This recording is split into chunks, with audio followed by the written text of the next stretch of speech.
आदम अलैहिस्सलाम को जब अल्लाह ताला ने मिट्टी से बनाया और उनके अंदर रूह डाली और जन्नत के अंदर उनको दाखिल कर दिया, फिर उन्हीं की पिसली से हव्वा को पैदा किया। आदम और हव्वा दोनों जन्नत में रहने लगे। अल्लाह ने कहा इस जन्नत के अंदर रहो, कुलू वशरबू, खाओ और पियो, लेकिन साथ में एक हुक्म नाफिज कर दिया, इस जन्नत के अंदर तुम्हारे ऊपर कोई बाउंडेशन नहीं, जहां जाना चाहो जाओ, जहां घूमना चाहो घूमो, जहां टहलना चाहो टहलो, और जन्नत की सारी नेमतें तुम्हारे लिए फ्री हैं, जो भी तुम्हें पसंद हो खाओ। बस एक बाउंडेशन है, एक हद है, फला तक़रबा हाज़िहि शजरा, ऐ आदम व हव्वा इस दरख्त के करीब मत जाना, इस दरख्त के पास जाने की तुम्हें इजाजत नहीं है। जब दरख्त के पास जाने की इजाजत नहीं है तो फल खाने की इजाजत कहां से हो जाएगी। आदम और हव्वा उसी दरख्त के करीब चले गए शैतान के बहकावे में आकर, और उसी दरख्त का फल खा लिया जिसके करीब तक जाने से मना किया था।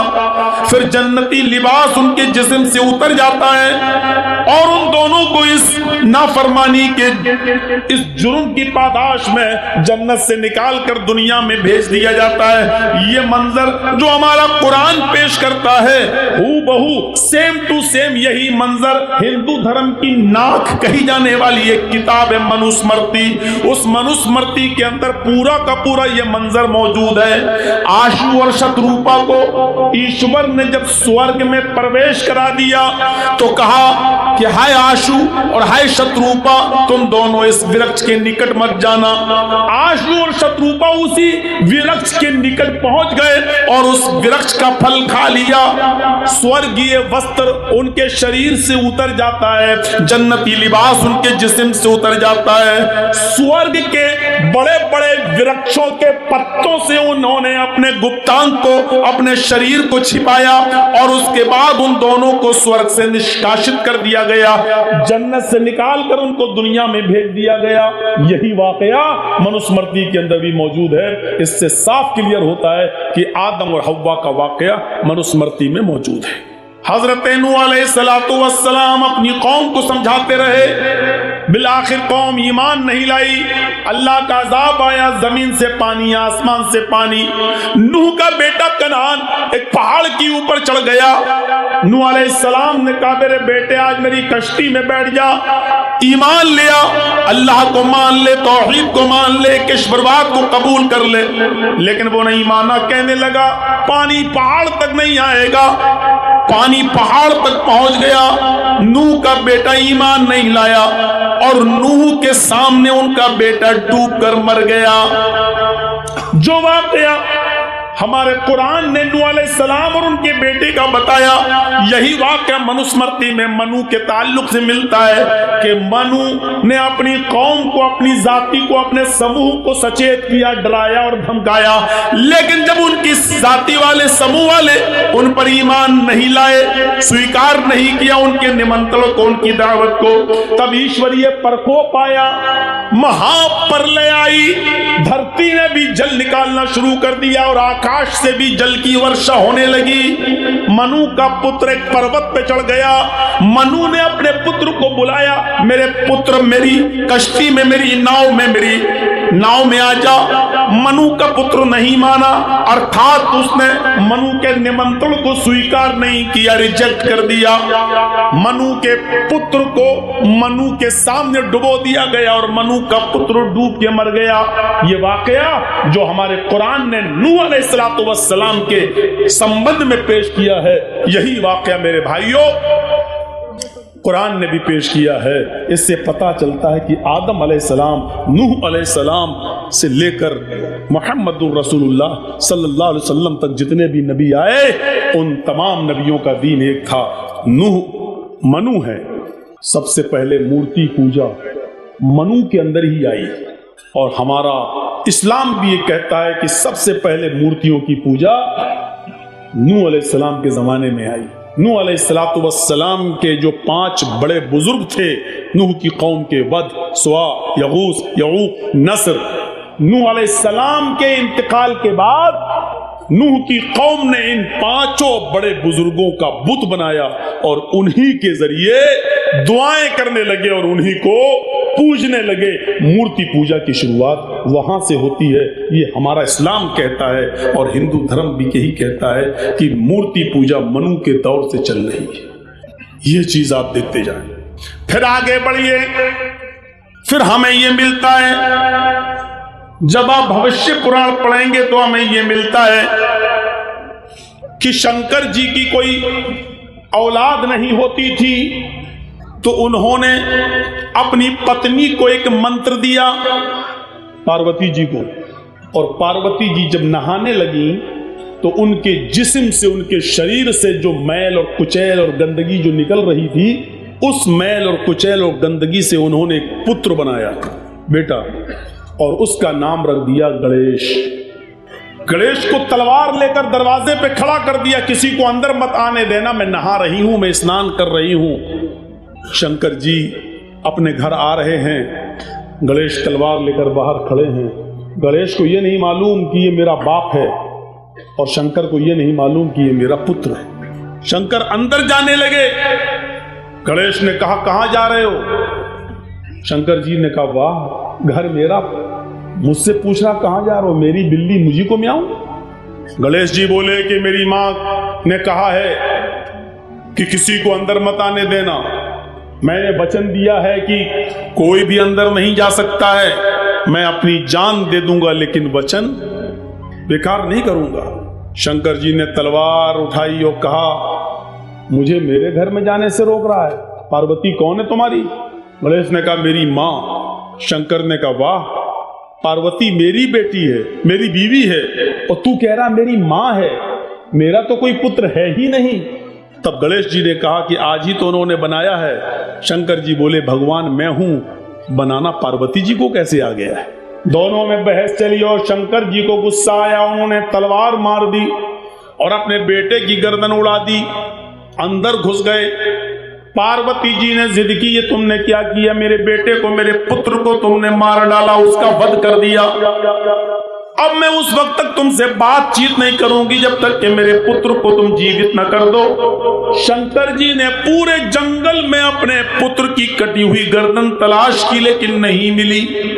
कहने लगे, पार्वती जी ये क्या हो रहा है, अभी तो मैंने गर्दन काटी लेकिन वो गर्दन तो कहीं मिल ही नहीं रही है, रास्ते में एक हाथी चला रहा है। शंकर जी ने कहा, अगर इस हाथी का सूंड काट कर अगर मैं गणेश जी के सर की जगह पे लगा दूं और गणेश जी को जिंदा कर दूं तो चलेगा?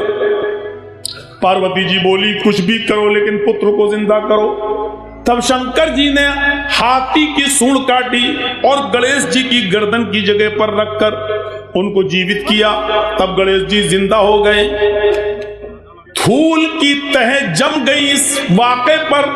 हमने बहुत ढूंढा, बहुत तलाश किया, इस किस्म का कोई वाक़या कुरान और हदीस के अंदर भी मिल जाए ताकि हम अपने हिंदू भाइयों को बता सकें कि देखो ये चीज हमारे यहाँ पर भी पाई जाती है, लेकिन हूबहू तो नहीं मिला। लेकिन उससे मिलता जुलता एक वाक़या मिल जाता है कि इब्राहीम अलैहिस्सलाम की सालों साल कोई औलाद पैदा नहीं हुई। वो दुआ मांगते थे, रब्बे हबली मिनस सालिहीन, अल्लाह मुझे साले बेटा दे, अल्लाह मुझे नेक बेटा दे। 99 साल की उम्र में 86 साल की उम्र में अल्लाह ने उनकी दुआ सुनी और उनको एक बेटा दिया, नाम रखा इस्माइल। जब वो बेटा 13 साल का हो गया तो इब्राहीम अलैहिस्सलाम ने ख्वाब में देखा, सपने में, कि मैं अपने बेटे को ज़िबा कर रहा हूं और अल्लाह मुझसे मेरे बेटे की कुर्बानी मांग रहा है। तब अपने बेटे से उसका इजहार किया, बेटा तैयार हो गया। हजरत इब्राहीम यूं कहते हैं अपने बेटे से, या बुनैया इन्नी अरा फिल मनामी अन्नी अज़बहुका फंजुर माज़ा तरा। मेरे लगते जिगर, मेरे बेटे, मैंने आज की रात ख्वाब देखा है कि मैं अपने हाथ से अपने बेटे को ज़िबा कर रहा हूं, अपने बेटे को काट रहा हूं, यानी अल्लाह मुझसे तुम्हारी कुर्बानी मांग रहा है, तुम्हारा क्या इरादा है? फंजुर माज़ा तरा, तुम्हारी राय क्या है? इस्माइल अलैहिस्सलाम ने फौरन जवाब दिया, या अबति फ़अल मा तुमर सतजिदुनी इंशाअल्लाहु मिनस साबिरीन। अब्बू जान, आपको आपके रब ने जो हुक्म दिया है उस काम को आप कर डालिए, इंशाअल्लाह आप सब्र करने वालों में से होंगे, इंशाअल्लाह आप सब्र करने वालों में से होंगे। तब इब्राहिम ने अपने बेटे इस्माइल को पेशानी के बल जमीन पर लिटा दिया और तेज छुरी बेटे की गर्दन पर चलाने लगे, लेकिन अल्लाह रब्बुल आलमीन का उधर हुक्म हुआ, बस नहीं, आए छुरी तू अपना काम नहीं करेगी। इब्राहिम अपना काम कर रहे हैं, छुरी को हुक्म हो गया तू चलेगी नहीं। आवाज आई, बस बंद करो इब्राहिम, कद सद्दक़्ता रुया इन्ना कज़ालिका नजज़िल मुहसिनीन। बस करो, तुमने अपने ख्वाब को सच्चा कर दिखाया और मैं नेक लोगों को इसी तरीके का बदला दिया करता हूं। फिर अल्लाह ताला ने जन्नत से एक दुम्बा भेजा और वो इस्माइल की जगह पर दुम्बा ज़िबा कर दिया गया। मेरे भाइयों, यहाँ शंकर ने गणेश की गर्दन उड़ाई, यहाँ इब्राहिम ने इस्माइल की गर्दन पर छुरी चलाई। वहां गणेश कट गए, यहां इस्माइल कटे नहीं। वहां गणेश को जिंदा रखने के लिए हाथी काटा गया, यहां इस्माइल की जगह पर दुम्बा आया है। कितनी धूल जम गई किताबों पर और जमाने गुजरते गए। इस वाक़े को जब हम इस हकीकत की रोशनी में जब तलाश करते हैं तो पता चलता है कि किसी न किसी शक्ल में ये वाक़या कुरान और हदीस की किताबों में मौजूद है। जिसको ये शंकर कह रहे हैं, हो सकता है हमारे यहाँ वही इब्राहिम अलैहिस्सलाम हो, और जिसको ये गणेश कह रहे हो सकता है हम उन्हीं को इस्माइल अलैहिस्सलाम मानते हो, और जिसको ये पार्वती मानते हैं हो सकता है कि हमारे यहाँ वही हाजरा हो, लेकिन हो सकता है कि साथ क्लियर हम भी नहीं कर सकते। इन चीजों के सामने देखिए तो पता चलता है कि हकीकत क्या है। ये धूल कौन साफ करेगा? जो किताबों के जरिए चढ़ चुकी है। घर साफ करते हो, कपड़े साफ करते हो, बर्तन साफ करते हो, किताबों पर जो खुराफातों की धूल जम गई है उसे कौन साफ करेगा? अल्लाह ने तुम्हें फिल्टर दिया है, साफ करने की चीज दी है, पाउडर दिया है, और वो है कुरान करीम। इस कुरान करीम की कसौटी पर रखकर उस धूल को साफ कीजिए, हर चीज चमकती हुई सोने की तरह आपके सामने क्लियर होती चली जाएगी। इस्लाम की बुनियाद जिन 5 चीजों पर है, हिंदू धर्म की बुनियाद भी उन्हीं 5 चीजों पर टिकी हुई है। बुनियल इस्लाम अला खम्सिन शहादती अल्ला इलाहा इल्लल्लाह व अन्ना मुहम्मदर रसूलुल्लाह व इकामिस सलाह व ईताइज ज़काह वल हज व सौम रमजान। इस्लाम की बुनियाद इन 5 चीजों पर है। शहादती अल्ला इलाहा इल्लल्लाह, इस बात की गवाही दो कि अल्लाह के अलावा कोई माबूद नहीं। वो अन्ना मुहम्मदर रसूलुल्लाह, और मुहम्मद अल्लाह के रसूल हैं सल्लल्लाहु अलैहि वसल्लम। व इकामिस सलाह, और नमाज कायम करो। व ईताइज ज़काह, और ज़कात अदा करो। वल हज, और हज करो। व सौम रमजान, और रमजानुल मुबारक के पूरे महीने के रोजे रखो। ये इस्लाम की बुनियाद है। इस्लाम की बुनियाद जिन 5 चीजों पर है, महाभारत उसी को यूं कहती है, सनातन धर्मम पंचम वस्तु अस्ति, प्रथमा वस्तु एकम ब्रह्मा, द्वितीय नास्ति नास्ति किंचन, द्वितीय वस्तु षष्ठांग कर्तव्या, तृतीय वस्तु दानम दीक्षिता, चतुर्थ वस्तु व्रतधारी, पंचम वस्तु तीर्थ यात्रा कर्तव्या। यही सनातन धर्म की बुनियाद बताई गई। कृष्ण जी कह रहे हैं, अर्जुन, सनातन धर्म 5 चीजों का नाम है। सनातन धर्म 5 चीजों का नाम है। प्रथमा वस्तु, पहली चीज, एकम ब्रह्मा, द्वितीय नास्ति नास्ति किंचन, एक ही ब्रह्मा है, दूसरा नहीं, नेह बिल्कुल नहीं, नाना कतई नहीं, किंचन जरा सा भी नहीं। कृष्ण जी अर्जुन से कह रहे हैं, एक ही ब्रह्मांड का रचयिता और रचनाकार है, एक ही ब्रह्मा है, एक ही इस दुनिया का बनाने वाला क्रिएटर ऑफ यूनिवर्स एक ही है, द्वितीय नास्ते दूसरा नहीं। इस विश्व का निर्माण करता एक ही है, इस विश्व का बनाने वाला एक ही है, इस महान जगत का स्वामी एक ही है, द्वितीय नास्ते दूसरा नहीं। ने बिल्कुल नहीं, ना ना कतई नहीं, हरगिज नहीं, किंचन जरा सा भी नहीं। ये कृष्ण जी अर्जुन से कह रहे हैं। मोहम्मद रसूलुल्लाह क्या कह रहे हैं? शहादती अल्लाह इलाहा इल्लल्लाह, अल्लाह के अलावा कोई माबूद नहीं। द्वितीय वस्तु साष्टांग कर्तव्य, दूसरी चीज है अर्जुन साष्टांग करो। साष्टांग ये बड़ा अजीब जुमला है। हिंदू लोग आज भी साष्टांग करते हैं, लेकिन उनको खुद नहीं पता ये साष्टांग करते हैं कि 20 टांग करते हैं। सा अष्ट अंग, इसको जब मिलाया जाएगा तो पढ़ा जाएगा साष्टांग। अष्ट के माना संस्कृत में होते हैं 8, सा अष्ट। अब मिलाइए तो पढ़ेंगे साष्ट, सा अष्ट यानी साष्ट, 8 के साथ, 8 के साथ अंग, सा अष्ट अंग, साष्टांग 8 अंगों के साथ धरती पर रखकर, 8 अंगों को धरती पर रखकर ईश्वर को प्रसन्न करो। 8 अंग जमीन पर रख के कोई बताए? 8 अंग सिर्फ सजदे में होंगे, बस कोई और दूसरी शक्ल है ही नहीं।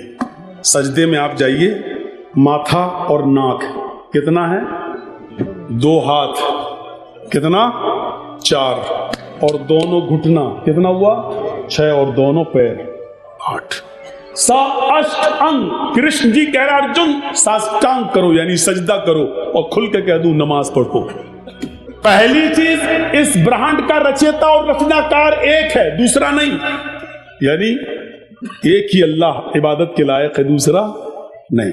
दूसरी चीज साष्टांग, 8 अंग यानी सजदा करो। आज भी बड़े बड़े गंगा है, बनारस में आ जाइए, इलाहाबाद में आ जाइए, हरिद्वार चले जाइए, पंडित लोग साष्टांग करते, पूरा ऐसे लेट जाएंगे। पट 1-2 पंडितों से मैंने पूछा भी था ये क्या कर रहे हो? कहते साष्टांग। मैंने कहा साष्टांग है कि 20 टांग? अंग गिनो कितने हैं? तो कहने लगे फिर साष्टांग क्या हुआ? फिर मैंने बताया कि लहर तुम तो अपने जैसी कहोगे, हक बात तस्लीम कर लेना हर किसी के बस की बात नहीं है, जो जल्दी कबूल कर ले।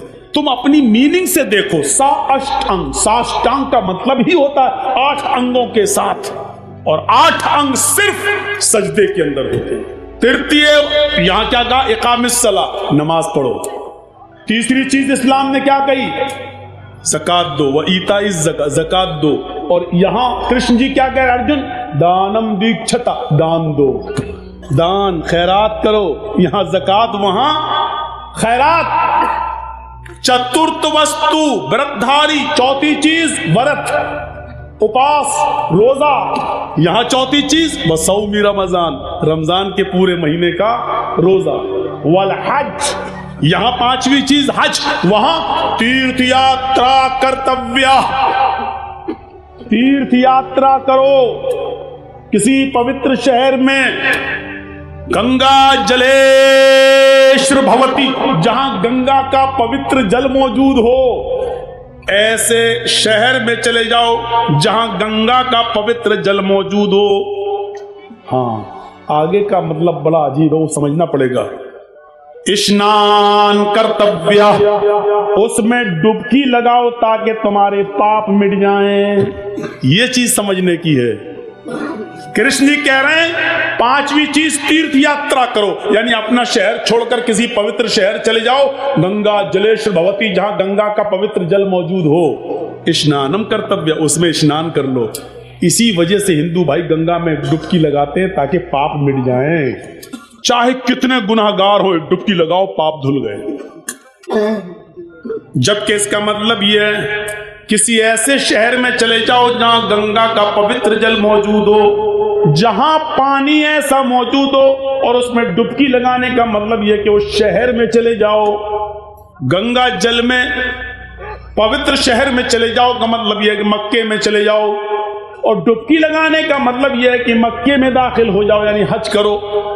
हमारी हदीस कहती है नबी अकरम ने फरमाया कि जब कोई हज के मैदान में, अरफात के मैदान में जब हाजी हज करता है और कहता लब्बैक लब्बैक अल्लाहुम्मा लब्बैक, तो गोया कि उसने अपने गुनाहों से अपने आप को पाक व साफ करा लिया है। फरिश्ता आवाज देता है, आए हाजी, आज तुझे अल्लाह ताला ने गुनाहों से बिल्कुल ऐसे पाक व साफ कर दिया जैसे तू अपनी माँ के पेट से आज ही पैदा हुआ है। धोबी की भट्टी में जिस तरह कपड़े का मेलू कुचैल साफ हो जाता है, उसी तरीके से तेरा भी, तेरे गुनाह सब मिट गए। अय हाजी, अपने शहर जाने के बाद, अपने मुल्क में जाने के बाद अपने गुनाहों से फिर से अपनी जिंदगी को काला और सियाह न कर लेना।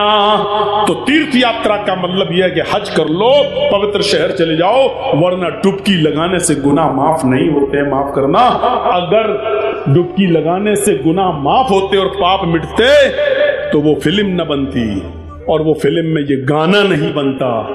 अगर ये गाने में थोड़ी बहुत भी झूठ होता तो सेंसर बोर्ड उस गाने को पास नहीं करता। वो गाना आज तक चलता है, राम तेरी गंगा मैली हो गई पापियों के पाप धोते धोते। राम की गंगा भी कभी मैली हो सकती है? नहीं। मतलब कहने वाले का ये था कि जब ठेका ले लिया, चाहे कितने गुनाह करो, गंगा में डुबकी मारो, पाप मिट जाएंगे।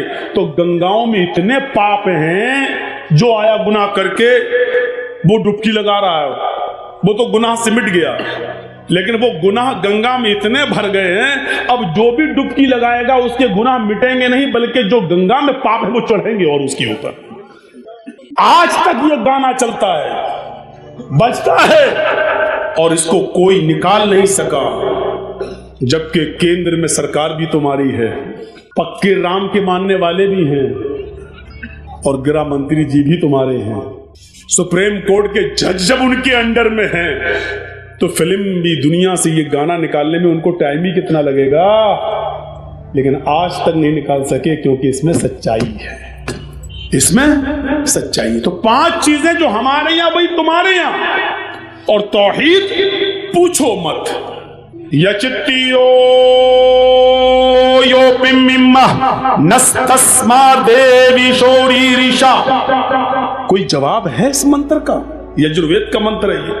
यचित्ति याचना के माना भीख मांगना, संस्कृत में यचित्ति इंपरेटिव सेंटेंस है, मांगो, यो उससे, यो इसमें इशारा बईद के लिए 2 बार आ रहा है यो। यचित्तियो यो, मांगो उससे, वही है देने वाला। देखिए, यचित्तियो यो, मांगो उससे, वही है देने वाला। पिम्मिम्मा, वही तुम्हारी झोलियां भर सकता है, वही तुम्हें सब कुछ दे सकता है। और इसके आगे तो खुलकर नस्तस्मा देविशो, नस्तस्मा देविशो, नहीं दे सकता है कोई भी देवी देवता, ऋषा कुछ भी, उसके अलावा तुम्हें कोई भी देवी देवता कुछ भी नहीं दे सकता। और क्या चाहिए? इससे ज्यादा खुलकर अब क्या कहें? मांगो उससे, वही है सब कुछ देने वाला, उसके अलावा कोई भी देवी देवता तुम्हें कुछ भी नहीं दे सकता। इन्नल्लज़ीना तदऊना मिन दूनिल्लाहि लन यख़्लुक़ू ज़ुबाबन वला इज्तमऊ लहू व इन यस्लुबहुमुज़्ज़ुबाबु शयअन ला यस्तनक़िज़ूहु मिनहु। अल्लाह को छोड़कर तुम जिनको पुकार रहे हो, अल्लाह को छोड़कर तुम जिनके पास जा रहे हो, अल्लाह के अलावा तुम जिनसे भी बेटा बेटी मांग रहे हो, अल्लाह के अलावा जिनसे भी तुम मदद की गुहार लगा रहे हो, लन यख़्लुक़ू ज़ुबाबन, वो सब मिलकर एक मक्खी भी पैदा करने की ताकत नहीं रखते, वो सब मिलकर एक मक्खी भी पैदा करने की शक्ति नहीं रखते। वो इन यस्लुबहुमुज़्ज़ुबाबु शैअन, अगर मक्खी उनसे थोड़ी सी कोई चीज लेकर छीन कर चली जाए तो ये सब मिलकर उस मक्खी को पकड़कर, मक्खी जो चीज लेकर गई उससे वो चीज चीज वापस लेने की भी ताकत नहीं रखते। जो एक मक्खी से चीनी शक्कर का एक दाना तक छीनने की ताकत नहीं रखता है, वो तुम्हें क्या देगा और तुम्हारी मदद क्या करेगा। अल्लाह ने यहां पर लाकर उस मंत्र को जीवित कर दिया है और कह दिया है कि देखिए हिंदू धर्म की तालीम भी यही है, ये किसी नबी की तालीम रही है। नस्तस्मा देवी शोरी ऋषा, उसके अलावा तुम्हें कोई कुछ भी नहीं दे सकता। लाई यखलुकु ज़ुबाबन, एक मक्खी भी पैदा नहीं कर सकता कोई। वह यस्लुबहुमु ज़ुबाबु शय्यन, मक्खी कुछ लेके चली जाए तो वो छीन भी नहीं सकता। अब सुनिए, हिंदू धर्म में 33 करोड़ देवी देवता हैं। रोजी देने वाला अलग, बारिश बरसाने वाला अलग, पैदा करने वाला अलग।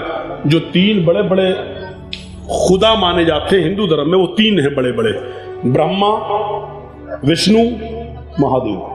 ब्रह्मा दुनिया का बनाने वाला, ये है क्रिएटर। विष्णु ये है पैदा करने वाला, ये है पालने वाला। विष्णु ये परवरिश करता है, पालता है, रोजी रोटी देने वाला। और महादेव यानी शिव ये है मारने वाले, ये है मारने वाले। लेकिन ऋग्वेद क्या कहती है? अहम ब्रह्मा अस्ति, अहम शिव अस्ति, अहम विष्णु अस्ति, अहम सूर्य अस्ति, अहम चंद्र अस्ति।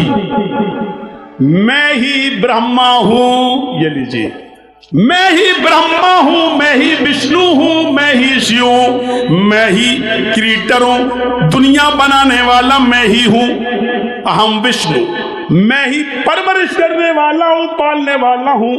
अहम शिव अस्ति, मैं ही मौत देता हूं। अहम सूर्य अस्ति, मैं ही सूर्य हूं। अहम चंद्र अस्ति, मैं ही चंद्रमा हूं। यानी रात निकालने वाला और दिन निकालने वाला भी मैं ही हूं। ये सब मेरे हुक्म के बगैर नहीं होते हैं, ये सब मेरे कंट्रोल में है। मानते रहो, तौहीद ये है, तौहीद ये है। न काष्ठे अस्ति न पत्थरास्ति, उस ईश्वर को न लकड़ी में ढूंढो न पत्थर में ढूंढो। वो ईश्वर है, उसको न लकड़ी में ढूंढो न पत्थर में ढूंढो। ओम निराकारम अस्ति निराकारम अस्ति, वो ईश्वर निराकार है, उसका कोई आकार ही नहीं, उसकी कोई शक्ल बना ही नहीं सकता है। लैसा कमिस्लिही शैउन, उस अल्लाह की तरह कोई चीज है ही नहीं है, उस अल्लाह की तरह कोई चीज है ही नहीं। ये लीजिए तौहीद हमारे हिंदू भाइयों के अंदर भी यही है। वला तदउ मिन दूनिल्लाहि मा ला यनफउका वला यज़ुरुक, इसी को कुरान ने कहा है। वला तदउ मिन दूनिल्लाह, अल्लाह को छोड़कर तुम किसी और को मत पुकारो। मा ला यनफउका वला यज़ुरुक, वो तुम्हें नफा और नुकसान नहीं दे सकता है। नफा और नुकसान का मालिक कौन है? अल्लाह रब्बुल आलमीन। ये तौहीद है हमारे हिंदू भाइयों के दर, हमारे हिंदू भाइयों के यहाँ। आइए एक चीज और बता दें, इसके बाद दूसरी चीज नमाज। नमाज का एक तकाबुल करते हैं, नमाज कहाँ है? अभी तो सजदा बता दिया, साष्टांग, लेकिन नमाज भी है हिंदू भाइयों में। नमाज क्या है?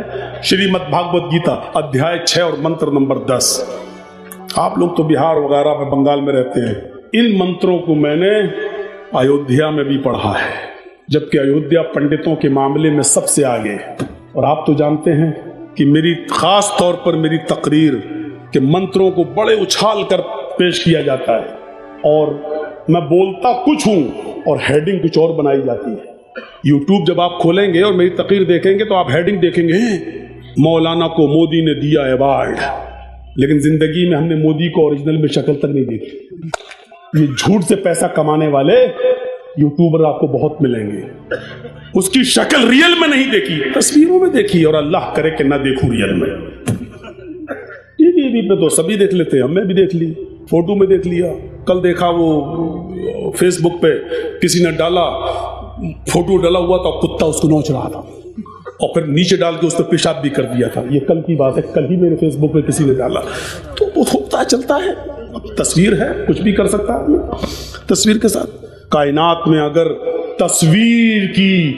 तस्वीर खुशी से और तस्वीर से अगर कोई बचा है तो वो हस्ती है हमारे नबी जनाब मोहम्मद रसूल। अगर आज नबी अकरम की तस्वीर होती तो ये दुश्मनान इस्लाम कितनी तौहीन करते। अगर आज अल्लाह के रसूल का फोटो होता तो कितनी तौहीन करते, कैसे निकालते। कैसे कुत्तों के सामने डालते, कैसे खींचते।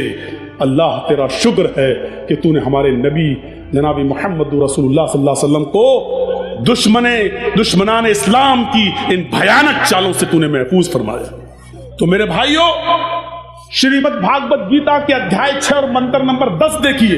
योगी उज्जीत सततमात्मानम रहस्य स्थिता एकाकी अच्युतात्मा निराशीर परिग्रह। इसमें पहला ही शब्द योगी आया है, लेकिन आप लोग यूपी वाला योगी मत समझना, ये श्रीमद् भागवत गीता वाला योगी है और यूपी वाला योगी नहीं है, ढोंगी है।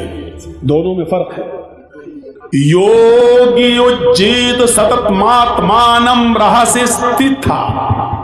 ईश्वर की जब पूजा करो तो योगी बन जाओ। योगी उज्जीत सततमात्मानम रहस्य स्थिता। ईश्वर की जब पूजा करो तो पूरे शरीर का योग करो। पूरे शरीर का योग सिर्फ नमाज में होता है। देख लीजिए आप करके। हिंदू धर्म में क्या होता है, मूर्ति के सामने खड़े हुए ओम नमः शिवाय, सिर्फ गर्दन का योग हो रहा है बस, पूरे शरीर का नहीं। पूरे शरीर का योग अगर देखना है तो आओ नमाज में। देखिए ये हाथ हिल रहे हैं, अल्लाहु अकबर, ये हाथों की एक्सरसाइज, पॉजिटिव रेजेस दौड़ रहे हैं। फिर आपकी गर्दन सजदे की जगह पर, सर्वाइकल का सबसे बेहतर इलाज।